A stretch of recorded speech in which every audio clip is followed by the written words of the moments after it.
தேர்தல் அனௌன்ஸ் பண்ணதுக்கு அப்புறமா வெற்றி வாய்ப்பு எப்படி இருக்குன்னு பாக்குறீங்க? சார் நீங்க தான் சொல்லணும், நீங்க தாங்க சொல்லணும். நாங்க தான் 234 தொகுதியில் போட்டியிடுறோம்.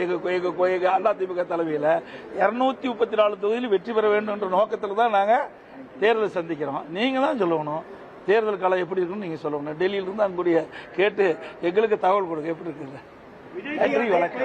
ஏறத்தாழ வந்து தேர்தல் வந்து நெருங்கி கொண்டிருக்கிறது. இப்ப 4 முனை போட்டி அப்படின்றது ஓரளவு உறுதியாயிடுச்சு. அதிமுக கூட்டணி, திமுக கூட்டணி, விஜய் கட்சி ஒண்ணு, இந்த பக்கம் வந்து சீமான் கட்சி, 4 விதமான அணிகள் வந்து போட்டியிடுறாங்க. களத்தை பொறுத்தவரை எப்படி இருக்கும் அப்படின்னு நீங்க தாங்க கணிக்கணும். எப்படி இருக்குன்னா எங்களை பொறுத்த வரைக்கும் அனைத்து இந்திய அண்ணா திராவிட முன்னேற்ற கழகம் ஏற்கனவே 31 ஆண்டு காலம் தமிழகத்தில் ஆட்சி புரிந்த கட்சி, பல தேர்தலை சந்தித்த கட்சி, பல ஆண்டுகள் ஆட்சி புரிந்தது. ஆகவே எங்களுக்கு வெற்றி பிரகாசமா இருக்குது. ஏன்னா அண்ணன் 10 ஆண்டு 2019 2021 வரைக்கும் அனைத்து இந்திய அண்ணா திராவிட முன்னேற்ற கழக ஆட்சியில் எண்ணற்ற திட்டங்களை கொடுத்துருக்கிறோம். மத்திய அரசிலிருந்து பல திட்டங்களை பெற்று அங்க நிறைவேற்றிக்கிறோம். அதே மாநில அரசு நிறைய திட்டங்களை கொடுத்துருக்கிறோம்.